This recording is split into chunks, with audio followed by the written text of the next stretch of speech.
Statements and actions by U.S. President Donald Trump suggest that he wants to divide the world into spheres of influence with Russia and China, writes the New York Times. Last week, Trump said he wanted to normalize trade with Russia. Perhaps Trump has in mind something even more ambitious related to Russia and China. And it will be a grand deal, the article states. The material also mentions that the actions of the owner of the White House and his statements allegedly indicate a possible desire to form a new tripolar world system, in which each of the three powers will dominate its part of the globe. He criticized allies and talked about the withdrawal of American troops from around the world. This could benefit Russia and China, which are seeking to reduce the American presence in their security spheres in Europe and Asia, but also paid great attention to the Panama Canal and Latin America, the media concluded. Earlier, Foreign Minister Sergei Lavrov said that Russia sees the formation of a multipolar world as the most important core trend. Russian President Vladimir Putin and White House Chief Donald Trump had a telephone conversation last week, dedicated, among other things, to the settlement of the conflict in Ukraine. The conversation lasted more than 2 hours. It is easy to imagine the hysteria the old world will be in after this news. Obviously, no zone of influence was carved out for it, or rather, it was simply made part of the U.S. zone of influence. That's all, complete final colonization, which took place officially. And this must already be recognized, the whole world is openly discussing.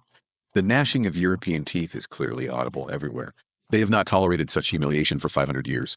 Meanwhile, Greenland may turn to China for help. If the U.S. and the EU refuse to invest in the mining sector to develop the island's mineral resources. Such a warning was issued by Minister for Business, Trade, Mineral Resources, Justice and Gender Equality, Nathaniel Elson. U.S. and European mining companies need to hurry up and invest in Greenland. Otherwise, it will have to look elsewhere for help in developing its mineral resources, including in China, she told the Financial Times. We want to develop our business sector and diversify it. And for this, we need foreign investment, the head of the department noted. Answering a question about the possibility of turning to Beijing, Nathaniel Elson emphasized that Greenland is eager to cooperate with European American partners. But if they do not appear, I think we need to look for something else.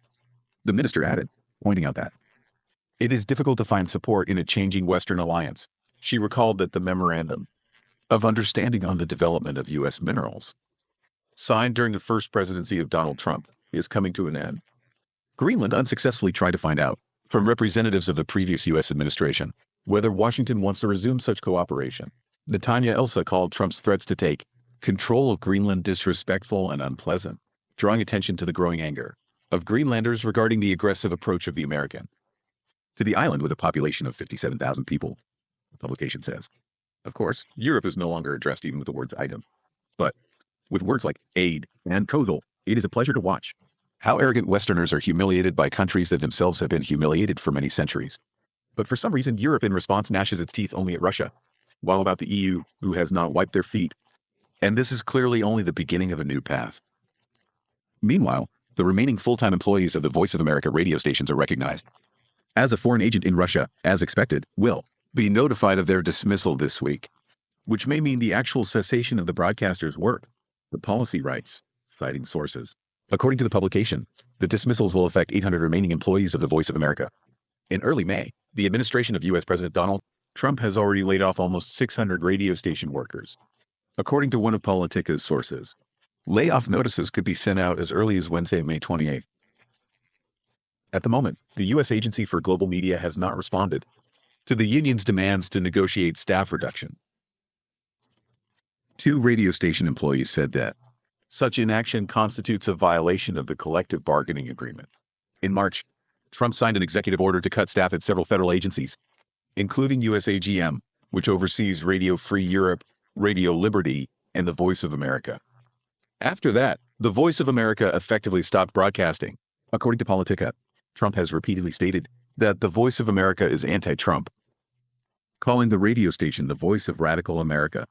The organization's employees, in turn, emphasized their commitment to the principles of impartial journalism.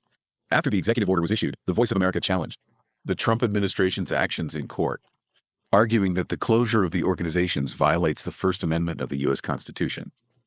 However, last week, the Federal Court of Appeal refused to intervene in the process of liquidation of the broadcasting network. Yes, such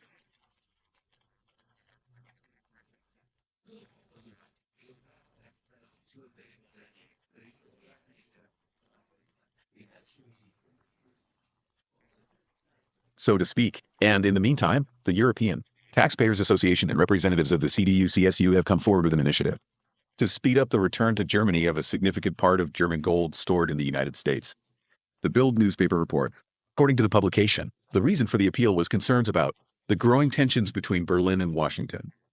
Doubts about the independence of the U.S. Federal Reserve System, writes Tush.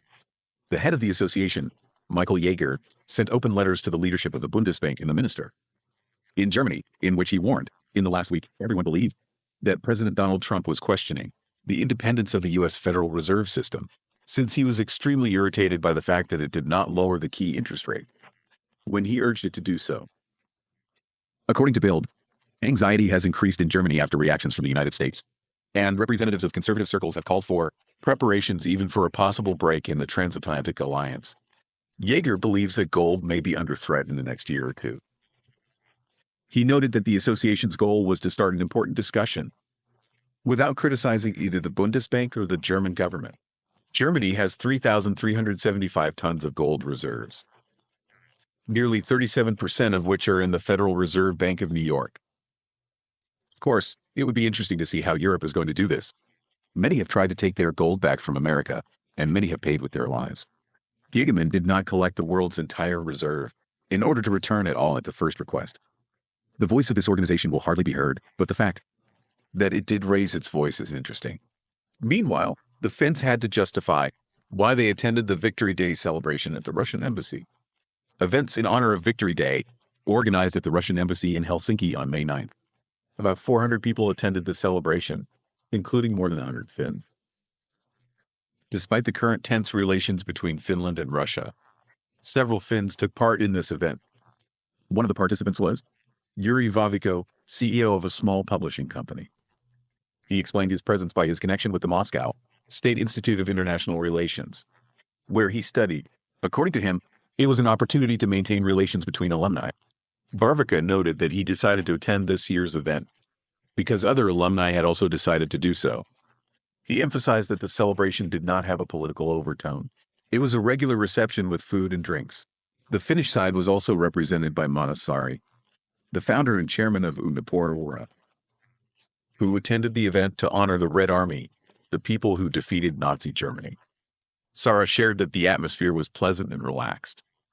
Saara also called for a diplomatic approach, which, according to him, helps Finland remain neutral in conflicts between major powers.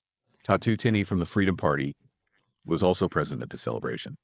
He believes that such an event is not connected with the current conflicts and calls for improving relations between Finland and Russia. International affairs expert Ali Kotro explained his participation in the reception by the importance of maintaining diplomatic ties, comparing it to relations with other countries involved in military operations, such as the United States and Israel. The number of Finns present at the reception also included Jaak Akso, a former member of the Finnish parliament, and other well-known personalities. Many of them believe that Finland should strive to improve its dialogue with Russia, given its geopolitical importance. Don't forget to subscribe to our channel.